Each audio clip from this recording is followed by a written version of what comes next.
Hi, my name is Jyoti Ved and welcome to another Vedic astrology video. In today's video, we're going to talk about what the heck Rahu and Ketu are, and I am going to try to give you the simplest, shortest version I possibly can. So we could obviously spend hours going deep into these concepts, but the point of this video is to just scratch the surface and give you a basic understanding. So let's start with what the heck Rahu and Ketu even are. So they are also known as the shadow planets and as the north and south nodes. And so really these are not planets at all. They are just points in the sky where the sun and the moon's paths cross on the ecliptic. And so the moon and the sun rotate, have their paths that they cross as the earth is moving, and these points are the points in the sky where these paths cross on the ecliptic. And so the only times we see these points is during an eclipse. So when the sun and the moon perfectly line up with these 2 points on the ecliptic, we will have an eclipse, which happens about every 5 to 5.5 months.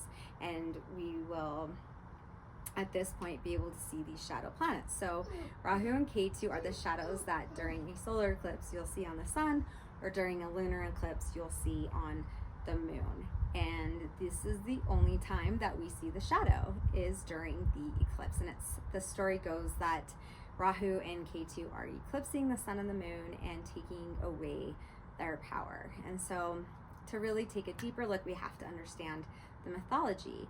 So it starts with a very famous Hindu mythology story called Churning the Ocean.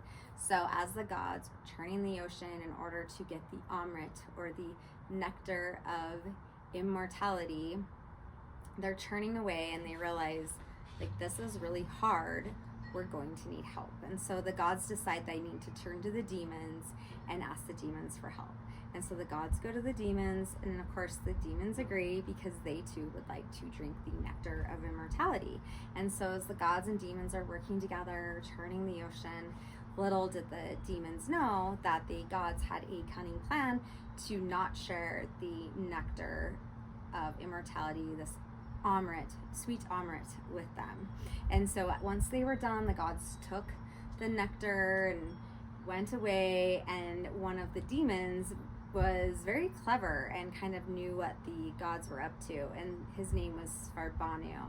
And Svarbanu decided to disguise himself as a god and follow the gods to the nectar. And so once all the gods come together, they begin pouring this Amrit into everyone's cup, and Svarbanu is disguised as a god named Rahu, and he goes in, fills his cup.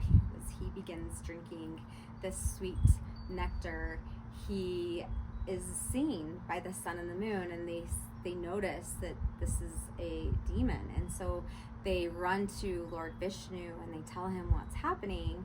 And so Lord Vishnu has his avatar take his Sudarshan chakra and cut off Svarbanu's head. But at this point, it's too late. He's already taken the nectar of immortality and he cannot die. And so now he becomes a head without a body and a body without a head. And so this is the beginning of Rahu and Ketu. Rahu is the head that has no body, it just wants to consume everything in sight. And then Ketu is the body and tail that has no head, and it feels very uncomfortable, and it's like, you know, not feeling like it's of this earth. And so this is how the story begins.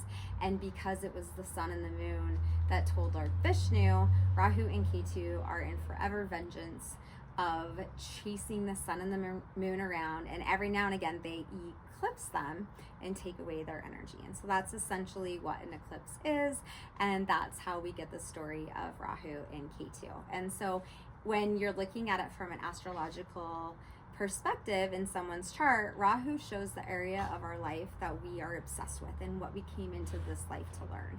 And then Ketu shows the area of our life that we want to avoid.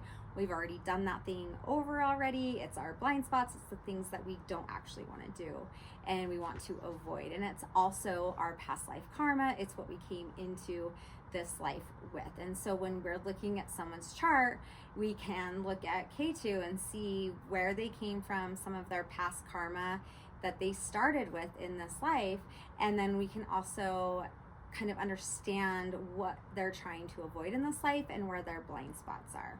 And then when we take a look at Rahu, we can see where this person is obsessing with, probably like where they make the same mistake over and over and over again, because Rahu isn't really discriminate. It's just a head, and so it's just consuming, and it doesn't have to digest or process, and so it will continue to make mistakes and be impulsive.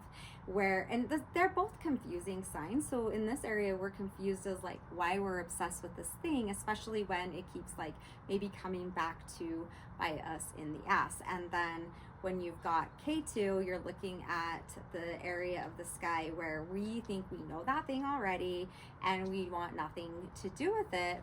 And in order to get the head and the body back together, oftentimes we need to take a deeper look at the Ketu aspect and do more of that Ketu thing that we've been avoiding in order to pull that head back to the body. And so in any case, it's always going to involve some sort of spiritual practice, probably meditating, having some sort of morning, daily practice of sorts, whatever it is for you. Having that spiritual practice, though, is going to be the first step in really bringing that head and body back together.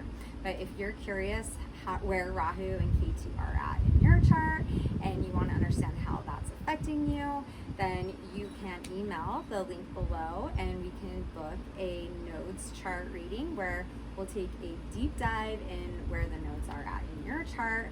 And then not only will we look to see what houses they're in and what signs they're in and how those are all manifesting for you, we'll also take a look at where the next eclipse is happening in your chart and how this will affect the Rahu and Ketu energy in your chart, and show you how this eclipse can be like a portal for you to learn and grow from. So I hope you enjoyed this video. If so, please hit the like button below, and I hope you have a wonderful day. Sat Nam.